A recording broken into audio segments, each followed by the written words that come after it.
Assalamualaikum warahmatullahi wabarakatuh. Kami dari kelompok 10 akan menjelaskan mengenai sistem penilaian dan program tindak lanjut. Untuk yang beranggotakan, yang pertama itu ada di kelas mana, yang kedua ada Muhammad Abdul Rashid, yang ketiga adalah Zahra Halimatus Sadiah. Presentasi pertama akan dijelaskan oleh Zahra. Pembahasan pertama yaitu sistem penilaian. Penilaian hasil belajar adalah proses pengumpulan, pengolahan, menganalisis, dan menafsirkan data tentang proses dan hasil belajar peserta didik. Penilaian hasil belajar yang dilaksanakan mengacu pada standar kompetensi lulusan untuk seluruh mata pelajaran atau kelompok mata pelajaran yang mencakup sikap, pengetahuan, dan keterampilan. Penilaian hasil belajar pada jenjang pendidikan dasar dan menengah dilaksanakan oleh pendidik, satuan pendidikan, dan pemerintah. Penilaian hasil belajar oleh pendidik dilakukan secara berkesinambungan, bertujuan untuk memantau proses dan kemajuan belajar peserta didik, serta untuk meningkatkan efektivitas kegiatan. Penilaian hasil belajar oleh satuan pendidik dilakukan untuk menilai pencapaian kompetensi peserta didik pada semua mata pelajaran. Penilaian hasil belajar peserta didik dilaksanakan secara terencana dan berkesinambungan melalui berbagai kegiatan, ulangan, dan ujian. Dalam penilaian hasil belajar, peserta didik perlu memperhatikan di mana penilaian bertujuan untuk mengukur pencapaian kompetensi siswa. Penilaian menggunakan acuan kriteria berdasarkan pencapaian kompetensi siswa. Penilaian dilakukan secara menyeluruh dan berkelanjutan. Hasil penilaian perlu ditindaklanjuti dengan berbagai program remedial bagi peserta didik yang pencapaian kompetensinya di bawah kriteria ketuntasan. Lalu, penilaian harus sesuai dengan kegiatan pembelajaran.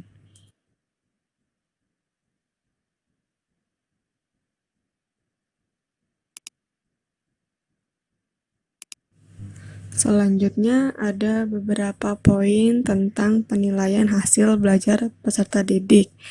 Yang pertama itu sahih, di mana penilaian berdasarkan pada data yang mencerminkan kemampuan yang diukur.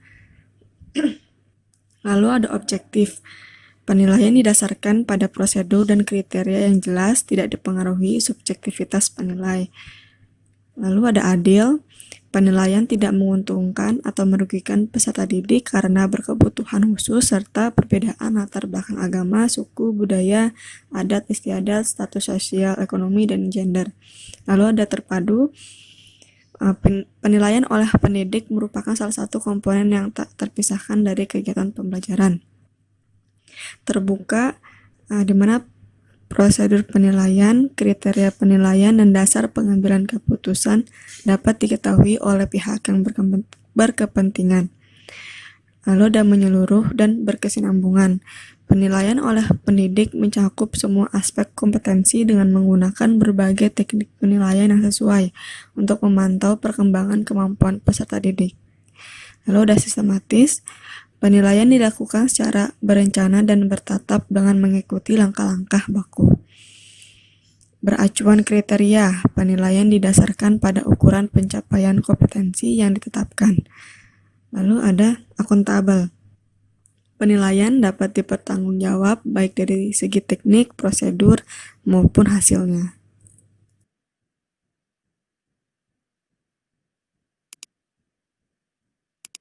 Selanjutnya ada kegunaan dan tujuan penilaian. Kegunaan dari penilaian yang pertama ada memberikan umpan balik bagi peserta didik agar mengetahui kekuatan dan kelemahan dirinya dalam proses pencapaian kompetensi. Yang kedua, memantau kemajuan dan mendiagnosis kesulitan belajar yang dialami peserta didik sehingga dapat dilakukan pengayaan dan remedial.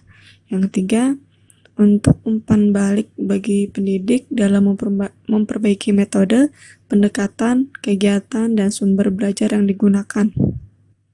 Yang keempat, memberikan informasi kepada orang tua dan komite sekolah tentang efektivitas pendidikan.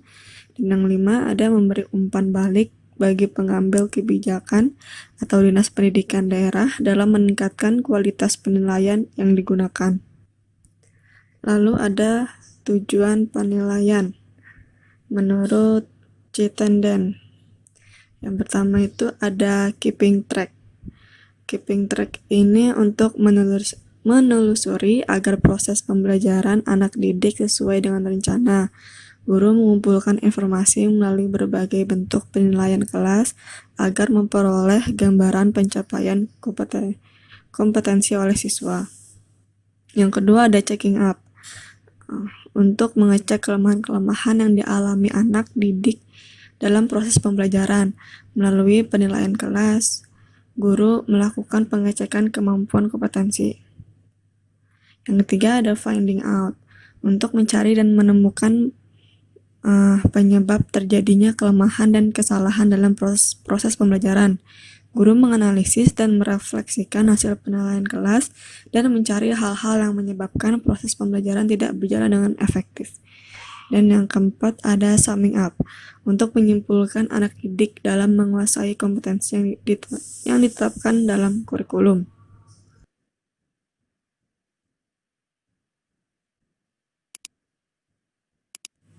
Selanjutnya, agar penilaian memenuhi tujuan dan fungsi, perlu diperhatikan hal-hal berikut, yaitu mengacu ke kemampuan atau kompetensi reference. Penilaian perlu dirancang untuk mengukur apakah siswa telah menguasai kemampuan sesuai dengan target yang ditetapkan dalam kurikulum. Materi yang dicakup dalam penilaian terkait secara langsung dengan indikator pencapaian kemampuan. Ruang lingkup materi penilaian disesuaikan dengan tahapan materi yang telah diajarkan serta pengalaman belajar siswa yang diberikan. Lalu ada materi penugasan atau ulangan yang betul-betul merefleksikan setiap kemampuan yang ditargetkan untuk dikuasai siswa, yaitu berkelanjutan atau continuous. Penilaian yang dilakukan oleh guru harus merupakan proses yang berkelanjutan dalam rangkaian rencana mengajar guru selama 1 semester dan tahun ajaran. Rangkaian aktivitas penilaian yang dilakukan guru melalui pemberian tugas, pekerjaan rumah, ulangan harian, ulangan tengah dan akhir semester, serta akhir tahun ajaran merupakan proses berkesinambungan dan berkelanjutan selama 1 tahun ajaran. Lalu ada didaktis, di mana alat yang akan digunakan untuk penilaian kelas berupa tes maupun non-tes harus dirancang baik isi, format, maupun tata letak dan tampilannya agar siswa menyenangi dan menikmati kegiatan penilaian. Perancangan bahan penilaian yang kreatif dan menarik dapat mendorong siswa untuk menyelesaikan tugas penilaian, baik yang bersifat individual maupun kelompok, dengan penuh antusias dan menyenangkan. Alat penilaian kelas seperti ini dapat menumbuhkan rasa keinginan tahuan siswa lebih dalam dan dorongan belajar yang lebih kuat. Lalu ada menggali informasi. Penilaian kelas yang baik harus dapat memberikan informasi yang cukup bagi guru untuk mengambil keputusan dan umpan balik. Pemilihan metode, teknik, dan alat penilaian yang tepat sangat menentukan jenis informasi yang ingin digali dari proses penilaian kelas. Acuan sederhana yang dapat digunakan guru adalah prinsip sedikit tapi banyak, atau less is more. Prinsip ini dimaksudkan agar guru melakukan penilaian dengan cakupan materi dan kemampuan yang tidak terlalu banyak, tetapi informasi yang diperoleh dari hasil penilaian tersebut sangat dalam dan luas. Oleh karenanya, bentuk soal dan penugasan yang terbuka, seperti soal uraian dan pemecahan masalah, sangat dianjurkan untuk ulangan harian yang disiapkan guru. Sebaliknya, bentuk soal lebih tertutup, seperti pilihan ganda dan uraian terstruktur, lebih dianjurkan untuk penilaian yang materinya bersifat luas dan komprehensif, seperti pada ulangan akhir semester dan akhir tahun ajaran. Lalu, melihat yang benar dan yang salah. Dalam melaksanakan penilaian, guru hendaknya melakukan analisis terhadap hasil penilaian dan dan siswa secara saksama untuk melihat adanya kesalahan yang secara umum terjadi pada siswa dan sekaligus melihat hal-hal positif yang diberikan siswa. Hal-hal positif tersebut misalnya jawaban benar yang diberikan siswa di luar perkiraan atau cakupan yang ada pada guru. Siswa yang memiliki kelebihan kecerdasan, pengetahuan, dan pengalaman sangat mungkin memberikan jawaban dan penyelesaian masalah yang tidak tersedia pada bahan yang diajarkan di kelas. Demikian juga melihat pola kesalahan yang umum dilakukan siswa dalam menjawab dan menyelesaikan masalah untuk materi serta kompetensi tertentu sangat membantu guru dalam melakukan perbaikan dan penyesuaian program belajar mengajar. Analisis terhadap kesalahan jawaban dan penyelesaian masalah yang diberikan siswa sangat berguna untuk menghindari terjadinya miskonsepsi dan ketidakjelasan dalam proses pembelajaran. Guru hendaknya memberikan penekanan terhadap kesalahan-kesalahan yang bersifat umum tersebut. Selanjutnya ada fungsi penilaian. Penilaian hasil belajar mempunyai fungsi di mana yang pertama menggambarkan sejauh mana peserta didik telah menguasai suatu kompetensi. Yang kedua, mengevaluasi hasil belajar peserta didik dalam rangka membantu memahami dirinya, membuat keputusan tentang langkah berikutnya, baik untuk perencanaan program belajar, pengembangan kepribadian, maupun untuk penjurusan. Atau yang ketiga, menemukan kesulitan belajar, kemungkinan prestasi yang bisa dikembangkan peserta didik, dan sebagai alat diagnosis yang membantu pendidik menentukan apakah seseorang perlu mengikuti remedial atau pengayaan. Yang keempat, menemukan kelemahan dan kekurangan proses pembelajaran yang sedang berlangsung guna perbaikan proses pembelajaran berikutnya. Yang kelima, pengendali bagi pendidik dan sekolah tentang kemajuan perkembangan peserta didik. Yang keenam, penilaian memiliki fungsi motivasi, belajar tuntas, efektivitas pengajaran, dan umpan balik.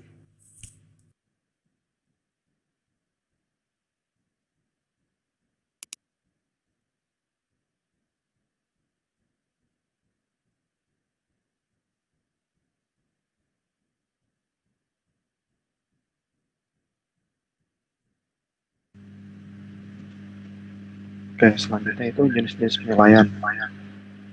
Dalam Permendikbud nomor 23 tahun 2016 tentang standar pendidikan, itu terdapat 3 jenis penilaian, yaitu penilaian hasil belajar oleh pendidik, yang kedua itu tentang penilaian hasil belajar oleh satuan pendidikan, dan yang ketiga itu penilaian hasil belajar oleh pemerintah.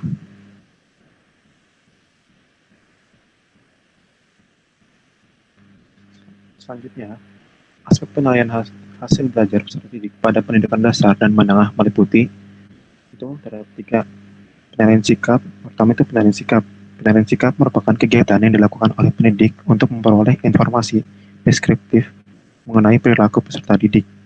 Kemudian yang kedua itu penilaian pengetahuan. Penilaian pengetahuan merupakan kegiatan yang dilakukan untuk mengukur penugasan pengetahuan peserta didik. Kemudian yang ketiga itu penilaian keterampilan. Penilaian keterampilan merupakan kegiatan yang dilakukan untuk mengukur kemampuan peserta didik menerapkan pengetahuan dalam melakukan tugas tertentu.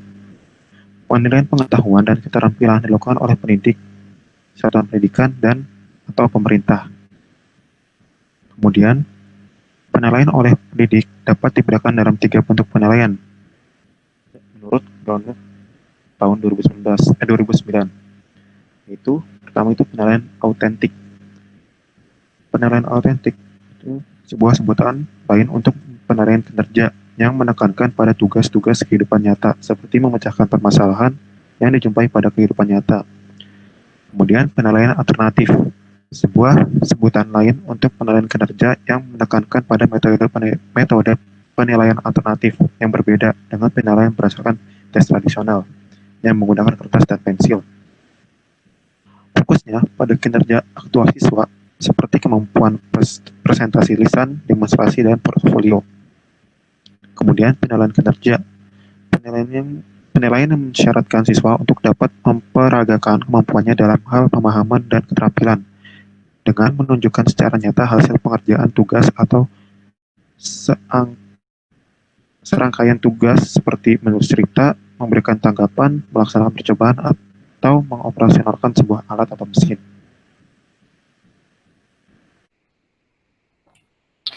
Oke, bismillahirrahmanirrahim. Ya, setelah kita membahas tentang sistem penilaian, pembahasan kita yang selanjutnya dari bahasan kita mengenai sistem penilaian dan program tindak lanjut adalah program tindak lanjut. Oke. Sebelum kita mendalami dan membahas lebih jauh apa itu program tindak lanjut, kita recall kembali konsep kita mengenai apa itu belajar. Nah, konsep belajar ini penting sekali kita recall lagi, kita pelajari lagi, kita dalami lagi, karena hal ini akan mengacu ya, atau definisi daripada belajar ini akan mengacu daripada program tindak lanjut. Nah, pada hakikatnya, belajar atau learning merupakan usaha yang dilakukan oleh seseorang pembelajar untuk merubah tingkah lakunya, di mana perubahan tersebut bersifat relatif permanen dalam tingkah laku karena didasarkan pada pengalaman. Nah, belajar juga didefinisikan sebagai konstruksi hipotesis, ya, sehingga tidak bisa diamati secara langsung perubahan yang terjadi, hanya bisa disimpulkan dari perubahan tingkah laku yang diamati. Gitu. Jadi, secara sederhananya, belajar adalah perubahan tingkah laku atau pengalaman baru bisa. Tapi pengalaman dan perubahan itu tidak bisa kita ukur secara langsung gitu, mengenai belajar. Dan sementara ada beberapa definisi dari beberapa ahli, ada John Dewey. Yang menurut John Dewey, tugas sekolah adalah memberi pengalaman belajar. Nah, yang tepat untuk siswa dan tugas guru membimbing untuk membentuk pengalaman tersebut. Itu menurut John Dewey yang dengan konsep pendidikannya yaitu pendidikan berdemokrasi ini John Dewey. Selanjutnya ada menurut Vygotsky, di mana pengalaman sehari-hari berhubungan dengan kerangka berpikir kompleks dan berpikir konseptual. Jadi pengalaman sehari-hari itu membentuk kerangka berpikir. Kerangka berpikirnya itu berbentuk kompleks, pemikiran yang kompleks maupun pemikiran yang konseptual, ya, berbentuk abstrak. Sehingga jadilah pengetahuan. Dan menurut Ausubel, bahwa pengalaman baru akan bermakna dan menjadi pengetahuan dalam jangka waktu yang lama. Ya, jadi beberapa ahli pun sepakat bahwa belajar itu memberikan pengalaman baru, di mana pengalaman baru itu akan menjadi pengetahuan siswa dan membentuk karakter, ya, membentuk karakter daripada siswa sendiri. Nah, kemudian bagaimana mengetahui bahwa pembelajar telah belajar? Ini permasalahan. Kita tarik lagi ke awal. Bagaimana secara tidak langsung itu, ya, yang dari definisi belajar tadi, bagaimana perubahan itu terjadi, jadi sebesar apa perubahan itu terjadi gitu. Kurang lebih pertanyaan ini seperti itu. Jadi bagaimana mengetahui bahwa pembelajar telah belajar? Nah, pembelajar bisa belajar, kita evaluasi, ya, di mana evaluasi ini menurut saya sendiri ada assessment, ada tindak lanjut gitu. Ini hubungannya diagram Venn, di mana assessment itu bisa berupa tes ataupun non-tes, sementara tindak lanjut itu berupa pengayaan, perbaikan, atau belajar ulang. Dan kedua komponen ini, baik assessment maupun tindak lanjut, termasuk ke dalam evaluasi pembelajaran. Kemudian program tindak lanjut ini merupakan proses evaluasi, ya, untuk menentukan apakah tujuan pembelajaran telah tercapai setelah dilakukan assessment. Jadi prosedurnya atau timeline-nya assessment dulu, setelah assessment baru tindak lanjut gitu. Nah, program tindak lanjut itu tadi sudah kita singgung ya, ada perbaikan, ada pengayaan, dan ada belajar ulang. Nah, di mana-mana perbaikan ini atau remedial, kita sering menyebutnya remedial atau mungkin di beberapa tempat disebutnya di hair gitu kan. Nah, yaitu memperbaiki kekurangan-kekurangan siswa yang telah diketahui dari proses assessment dengan tugas-tugas atau assessment ulang. Nah, perbaikan ini atau remedial ini bisa dilakukan bagi guru apabila siswanya yang bermasalahnya itu sedikit, 1, 2, 3 lah. Jadi tidak sampai setengahnya, nah maka dilakukan remedial. Remedialnya itu entah berupa tugas ataupun di assessment ulang. Nah, kemudian program tindak lanjut yang selanjutnya adalah pengayaan. Nah, pengayaan ini merupakan pengalaman atau pengetahuan siswa yang melebihi standar kompetensi yang diinginkan. Nah, dalam artian seperti ini pengayaan itu. Jadi beda tuh ya perbaikan sama pengayaan. Nah, kalau perbaikan itu yang kurang, terus sementara kalau pengayaan ini yang besar, kelebihan, bukan kelebihan siswa gitu. Yang melebihi standar kompetensi yang diinginkan. Bila misalnya di dalam pembelajaran fisika kuantum lah kita katakan. Kan di dalam bahasan fisika kuantum di SMA itu ya paling secara sejarahnya doang gitu kan, bagaimana fisika kuantum itu terbentuk, entah itu melalui dia dimulai dari cerita tentang bagaimana teori model-model atom sampai bagaimana perdebatan antara partikel versus gelombang. Ya, cuman sampai situ. Nah, tapi itu kan ada salah satu siswa yang tahu dia selama proses pembelajaran itu tahu bahwa tahu melebihi pengetahuan yang orang-orang lain ketahui. Semisal dia tahu tentang persamaan Schrödinger, kemudian terus bagaimana hubungannya dengan persamaan gelombang. Nah, dia tahu. Nah, maka hal ini termasuk ke dalam pengayaan. Bagaimana nih untuk menghadapi siswa yang seperti ini. Kemudian di dalam pengayaan pun dapat kita ketahui ya setelah kita memberikan assessment juga. Gitu. Jadi entah itu assessment itu berupa tes maupun non-tes gitu kan. Ya, setelah dikatakan di non-tes, nah, dia punya pengetahuan yang melebihi dari orang lain. Nah, maka kita harus lakukan pengayaan. Yang selanjutnya adalah belajar ulang. Nah, ini belajar ulang ini apabila kompetensi dasar itu tidak tercapai oleh semuanya, oleh semua siswanya. Bila siswanya itu bermasalah semuanya gitu, hampir semuanya. Jadi belajar ulang itu mengulangi kompetensi dasar sebelumnya ya. Terjadi apabila hasil belajar itu tidak tercapai secara seluruhnya. Kita katakan misalnya satu kelas itu ulangan fisikanya rataannya di bawah 50. Nah, maka di dalam kompetensi dasar yang diujikan, hal ini perlu ditinjau ulang lagi, perlu dipelajari lagi. Atau paling tidak belajar ulang lagi ya antara siswa dengan guru. Ini mengenai program tindak lanjut. Nah, lalu ada nih format program tindak lanjut. Ya.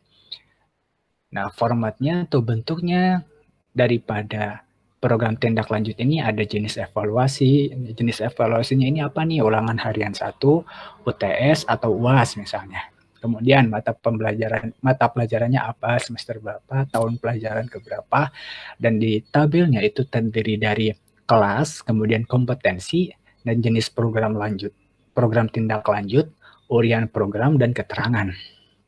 Nah, di dalam kelas ya ini berisi nama kelas ataupun nama siswa yang mengalami permasalahan, lalu kompetensi dasar yang diajarkan pada yang bermasalah itu tentang apa, jenis programnya terdiri dari remedial atau perbaikan, pengayaan, dan reteaching atau belajar ulang.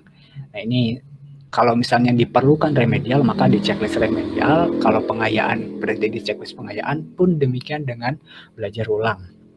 Nah, uraian program ini maksudnya nih remedial ataupun pengayaannya itu bentuknya seperti apa? Apakah tugas, ataukah mengerjakan soal, ataukah lain sebagainya. Dan di akhir adalah keterangan, tabel terakhir adalah keterangan. Kemudian pembahasan kita yang selanjutnya adalah masalah belajar.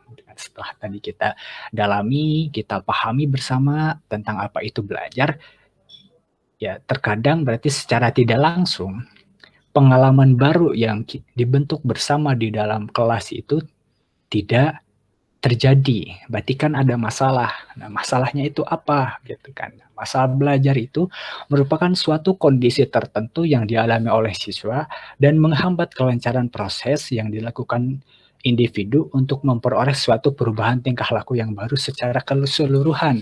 Jadi masalah terjadi di dalam belajar apabila siswa tidak ada perubahan sama sekali gitu kan. Nah, berarti ini ada masalah di dalam pembelajarannya. Nah, masalah apa itu? Oke, nah Burton ya mengategorikan siswa-siswa yang bermasalah di dalam belajar. Ada siswa yang dikategorikan sebagai lower group, achievers, and slow learners. Nah, kategori-kategori siswa yang seperti ini, yang pertama adalah lower group ini, yaitu siswa yang paling parah nih kalau lower group ini. Tingkat permasalahannya itu paling parah tuh yang lower group. Kenapa? Karena dia tuh kalau setelah dilakukan assessment, nilainya kurang dari KKM, kemudian kan diperbaiki. Terus masih kurang lagi kan perlu diperbaiki lagi, masih kurang lagi perlu diperbaiki lagi. Jadi siswa-siswa yang dikategorikan sebagai lower group adalah siswa-siswa yang sering mendapatkan remedial lah secara sederhananya seperti itu. Kemudian ada siswa yang dikategorikan sebagai achievers. Nah, siswa yang dikategorikan sebagai achievers ini siswa-siswa yang perlu dilakukan pengayaan tadi, ya, di mana dia punya pengetahuan lebih, gitu kan, pengetahuan lebih yang melebihi dari teman sejawatnya, teman di sekelasnya. Lah kok kenapa jadi masalah? Jadi masalah bagi siswanya itu sendiri. Kenapa? Jadi ketika siswa itu sudah mengetahui apa yang dia sudah pelajari, perlahan-lahan dia akan kehilangan motivasi untuk belajar di kelas. Tuh. Jadi itu loh masalah yang akan timbul. Dan yang terakhir adalah siswa yang dikategorikan sebagai slow learners, pembelajar yang lambat. Nah, siswa yang dikategorikan sebagai slow learners ini, ya siswa yang ketika diberikan perbaikan, ketika diberikan remedial, dia bisa, tapi ya dia harus diberikan perbaikan dulu. Gitu. Jadi kalau dari lower group kan dia harus terus diberikan perbaikan. Nah, kalau slow learners itu ketika diberikan perbaikan, ya dia memperbaiki dirinya sendiri, itu termasuk sebagai siswa yang dikategorikan sebagai slow learners. Nah, kemudian nih masalah utama dalam belajar. Masalah utama dalam belajar ini saya ambil dari artikelnya Zenius, ya penulisnya adalah Glenn Ardy. Beliau CEO dari Zenius sendiri. Jadi menurut Glenn Ardy, permasalahan yang paling klis mungkin ini. Yang pertama itu adalah rasa malas, gitu. Kemudian ada belajar untuk nilai akademis, fixed mindset, benci sama pelajaran tertentu, cara belajar yang salah, semangat belajar yang gak konsisten.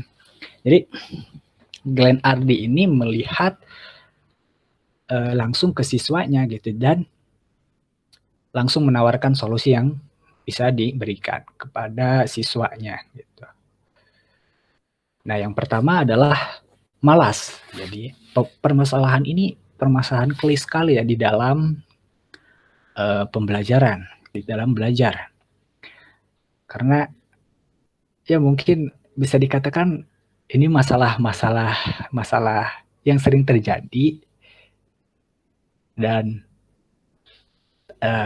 beberapa orang mungkin ada yang sudah memberikan bagaimana cara mengatasinya, karena rasa malas ini ya bisa dikatakan kalau menurut saya adalah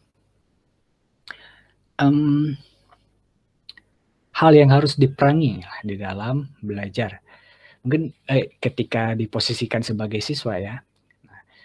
Kemudian masalah yang selanjutnya adalah belajar untuk nilai akademis. Nah, ini juga masalah dari posisi siswanya gitu kan. Belajar untuk nilai akademis, motivasinya sebetulnya baik.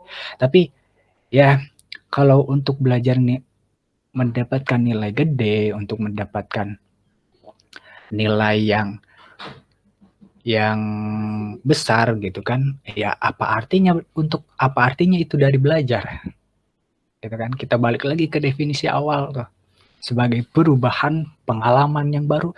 Ya kita belajar niatnya untuk dapat nilai gede, untuk dapat kasih sayang guru, berbau material gitu kan. Nah, jadi apa yang berubah ketika kita dapat nilai akademis gitu loh. Itu. Nah, kemudian permasalahan yang selanjutnya adalah fixed mindset. Atau pemikiran yang kaku lah kita katakan. Maksudnya fixed mindset ini apa? Jadi itu siswa terjudgment oleh stigma-stigma terhadap hal-hal negatif lah kita katakan. Misalnya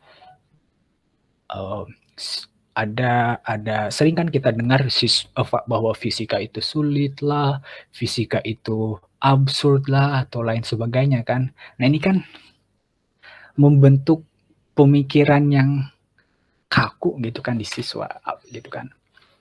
Itu selain itu fixed mindset juga misalnya ada terjadi pada siswa itu sendiri.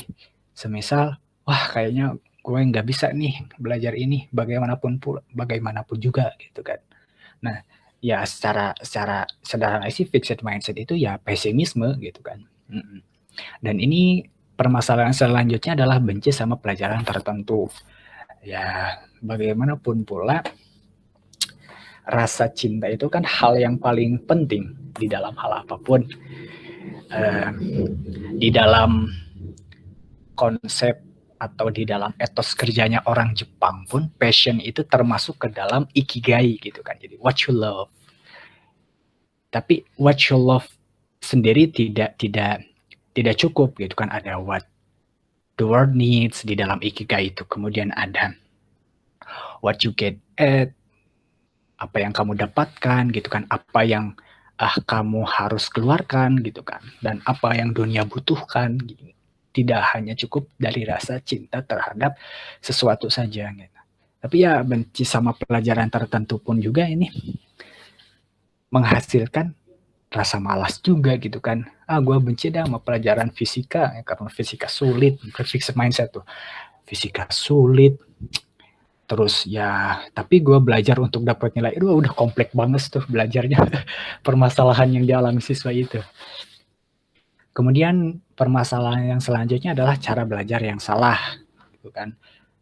Artinya metodologi yang salah. Ya siswa ya di belajarnya secara konvensional mulu ya. Konvensional itu dalam arti ceramah mulu gitu kan.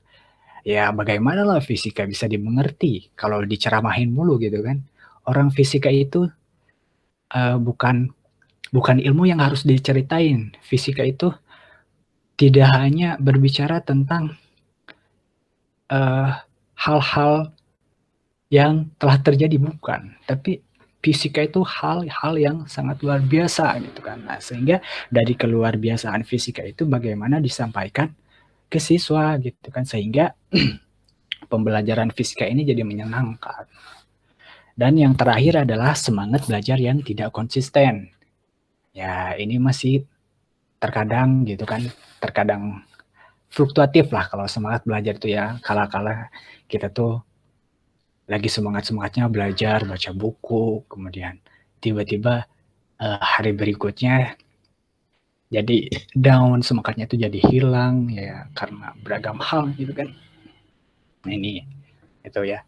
Nah, ini beragam permasalahan yang terjadi di siswa gitu. Lalu apa ada masalah lain selain hal ini? Ada. Ya kalau entah itu kurikulumnya mungkin yang bermasalah ataupun bisa juga